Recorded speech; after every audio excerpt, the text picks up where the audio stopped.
welcome back everyone to the Athlete's Mind podcast. Today, we have a very, very special guest joining us, a highly anticipated and exciting draft prospect, Jed Walter. AFL on the horizon. I'm very excited for this one. Jed, thank you so much for joining us. How are you today? Yeah, good. Thank you. Thanks for having me. Yeah, no problem, man. We always like to do these online type of interviews, getting the other side of Australia, us being in Perth, so it's good. Get a different perspective on sport. A question we ask all of our athletes when they first join is, where did the journey sort of start for you in your sport? Obviously, for you being footy, did it start at a young age, and where did that passion sort of spark for you? Oh, I've always loved AFL. Family have always been right into it before I was born. So originally from WA, loved it during school. And mum's when we moved over to the Gold Coast when I was 9, mum said the first thing she'd do was get me into an AFL club. So started a little bit late compared to what others did. Like I didn't do any Auskick or anything. So started in the under nines in the local footy here, and it's kind of just gone from there. Yeah, nice. And were there any other sports you sort of grew up playing, or has it always been footy as the main focus? So I've been here on the Goldie. I loved my athletics. I was a good runner when I was younger, so did a bit of cross country athletics and love surf lifesaving as well. So tried a couple different sports, but yeah, AFL is definitely the main one, and I love it. Yeah, fair enough. And you did mention that you were from WA, which actually did surprise me when I was taking a look. So how did you actually find that move from WA going to the Gold Coast? I know you were only 9, but from what you can remember, how did you sort of find that? Well, I was only young, so I guess it wasn't that hard. Like you made your friends over there, but you're at that young age where it's not like you're seeing each other every day and that kind of thing. So it was pretty easy transition. I was only young still, so it wasn't too hard to find it difficult Yeah, fitting. fair enough, because I mean, it would be a lot harder moving maybe in your teens when you've already sort of built your friendships over in WA. But for you, I guess moving at that young age, it was good. What about playing for like junior clubs? Do you have any junior memories, such as winning flags or anything that sort of sticks out to you? Yeah, so I won a couple of flags with my local junior club. Won the under 12s and then the under 14s as well. And then so they're the two flags I've won junior footy wise, but then I just went into Suns Academy stuff. So I've just kind of been in and out of footy, the local footy club since then. So Yeah. but those when my younger days were probably when I was there more consistently.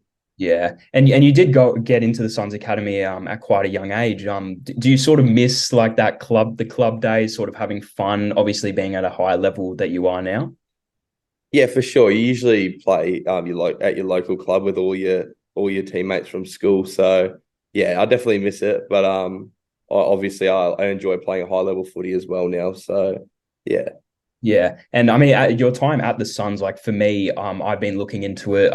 Me in WA, I don't know too much about it, but with you being a part of the Allies, it seems like you've got a great team going. How have you sort of found your time down at the Allies? Oh yeah, the Allies carnival was unreal. Started at day dot with our little camp that we had in Sydney. The coach got the group really nice and tight, so got a blossom from there, and we all really had a really strong connection. I think that's why we went really deep and played really well throughout the champs. Yeah, nice. And like I mentioned before, obviously you getting in there at an early age, would you say you sort of grew into a leadership type of player as you got older? I'd say that's probably one of the things I haven't probably focused on too much throughout my footy so far, but I've definitely been working on it now, coming into my 18th year. So yeah, something I definitely need to work on, and I definitely tried a little bit this year, but yeah, I'm definitely keen to keep going with that. Yeah, that's good, man. Because some players are sort of leaders with their actions, some others are leaders with their words, some are both. But yeah, it's good that you're sort of trying to grow into that as you get older, which is good. And you did mention that your coach, is part of the reason of your team's success. He seemed to be very spoken very highly about. How has his influence been on you as an individual and also on the team? Oh yeah, it was unreal. Like he definitely likes everything perfect. So I think that's why everything was structured so well. So yeah, he loved everything to be perfect. So yeah, I think that's why we played so well, and we didn't really make too many mistakes throughout the champ. So yeah. Yeah, that's good because I mean, you get your coaches, different types of coaches as you grow up, but the ones that sort of chase perfection, even though they can sometimes be hard on you, I think those are the ones that end up being successful. Now, your team with the Allies, very special group, like some really big names worth mentioning, like Jake Rogers, Riley Sanders, Connor O'Sullivan, yourself. There's many more that I'm probably forgetting. But making history, winning the first ever, correct me if I'm wrong on this, but you did win the first ever under 18 national championship for the Allies. How Yeah. was that experience being part of such a great side? Oh, like I said, it was unreal, really. Such a good group of boys. We all got on so well and on and off the field. So I think forming those connections really early on really set us up for a big champs. And yeah. Yeah, nice. So, like I've been seeing it a lot, like especially like popping up on my socials and stuff like that. You got like baseline footy posting about it and all that sort of stuff. I sort of want to ask you, does that social media attention sort of distract you a bit? Were you surprised when you first started getting it? And how did you sort of deal with it? Not really. I don't really look into it too much. I mean, it's always obviously going to be there, especially if you start doing well with your footy. So yeah, I don't read into any of like the media stuff or anything like that too much. So it's there, and I think we kind of just have to accept it. So I mean, it's good and bad, but yeah, I don't really look into it too that much or read about it too much.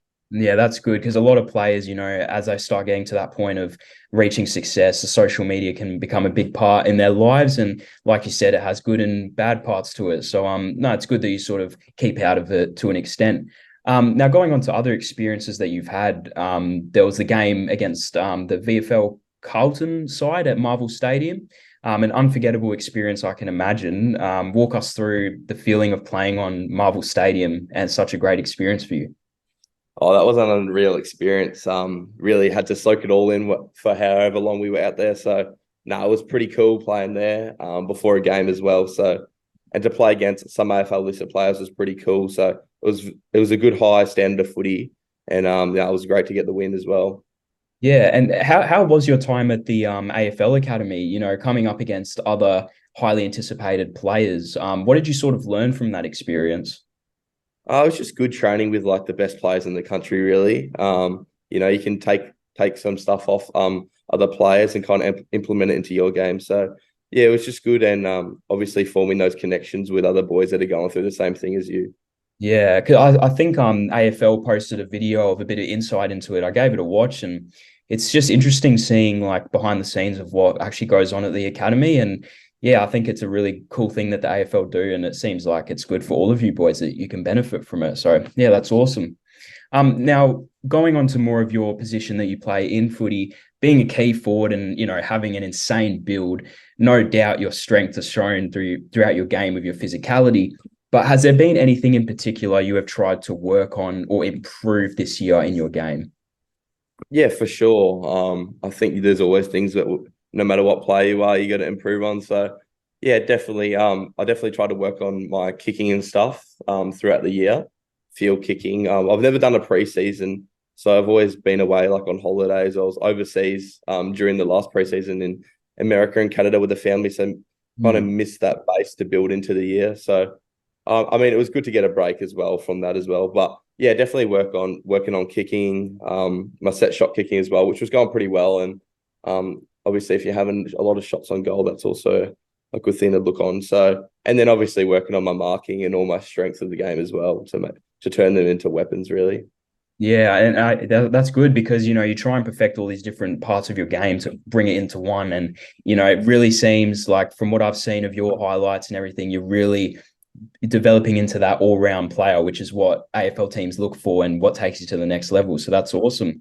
I want to sort of ask you, did you ever sort of see yourself making it as far as you have in footy so far? Are you surprised with, what potentially could come a very high chance of you going to the AFL? Is that surreal to you to sort of think about?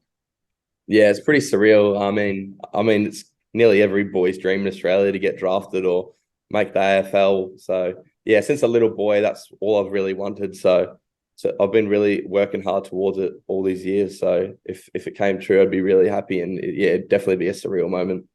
Yeah, and with it's not far now, the draft, like with the chance of you getting drafted, like whichever team you were to end up at, what would be your goal going into that team? I've asked similar athletes the same question, and a lot of them have sort of said, earn the respect of the players, get a spot on the team, that sort of stuff. What would your goal be for yourself going into an AFL team?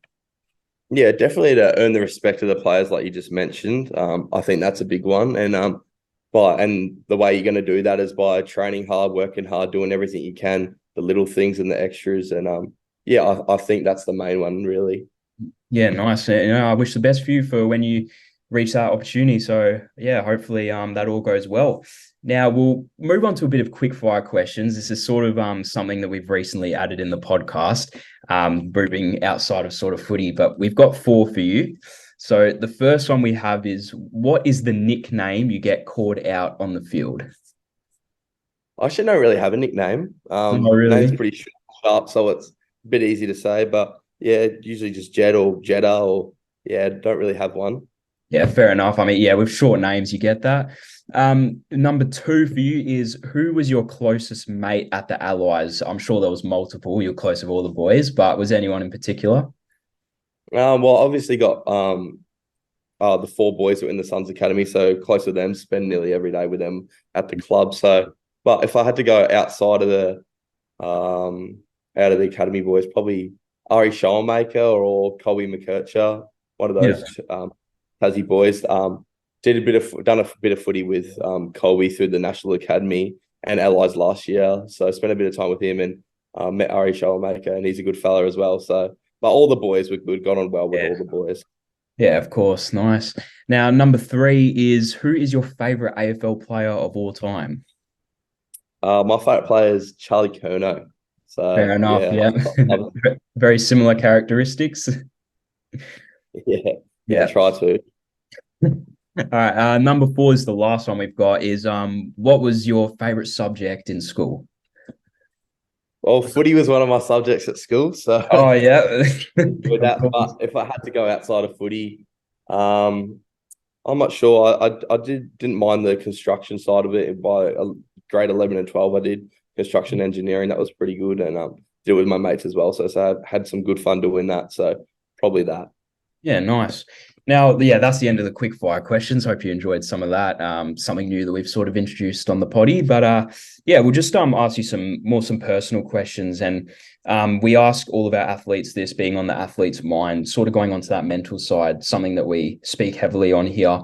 And the one I want to ask you is, with all the training you do, with sort of dealing with that burnout, do you ever sort of feel like mentally tired? And if so, how do you sort of balance your footy life and your outside life, sort of having fun, family, friends, and all the other stuff that goes on? Yeah, for sure. I've definitely experienced that burnout through the last couple of years. You're playing all different teams throughout the whole year, and by the end of it, you just kind of, your head's nearly turned into a footy. So, it's kind of find that balance between footy and then, life outside of footy, like having little hobbies or hanging with your mates or doing something like that, just getting away from it. Because when you're at footy, it can be pretty physically and mentally draining. So to get away from it as much as you can is definitely what definitely helps. Yeah, it's important to have, because I think if you're sort of just thinking about footy all the time, it can, as much as it can sometimes be good, it can also be pretty bad. So you need to have sort of that escape from it, I think. And yeah, it is important. Now, who was someone who has sort of been there for you along your journey, whether that's even outside of footy, someone, whether that's a mentor, like a coach, family members, friends, if you could name, even if it's just a few people, but someone who's been there for you for that support. Mum, definitely mum. I'm really close with my mum. Speak to her about everything. So yeah, definitely mum. She's been so supportive of me throughout my footy, even if I make it or not. Yeah, she's just happy that I'm happy, and yeah, Yeah, that's it's what I awesome, want. awesome to have. Yeah, to have like that, whether that's your mum or whoever it is, your mentor, to sort of stick by you through the hard times and the good times as well, and always have your back. So that's awesome. Now we'll finish with a bit of mental questions. So, the first one I have for you is, how do you sort of mentally prepare for games? Do you have a routine you like to stick with? A lot of people that I ask this question sort of have like superstitions, like specific socks they have to wear? Is there anything in particular you sort of do before games? This year, kind of implemented. I'll have a shower when I get to the actual oval. Hmm. So when we get to the ground, I like to have a nice shower.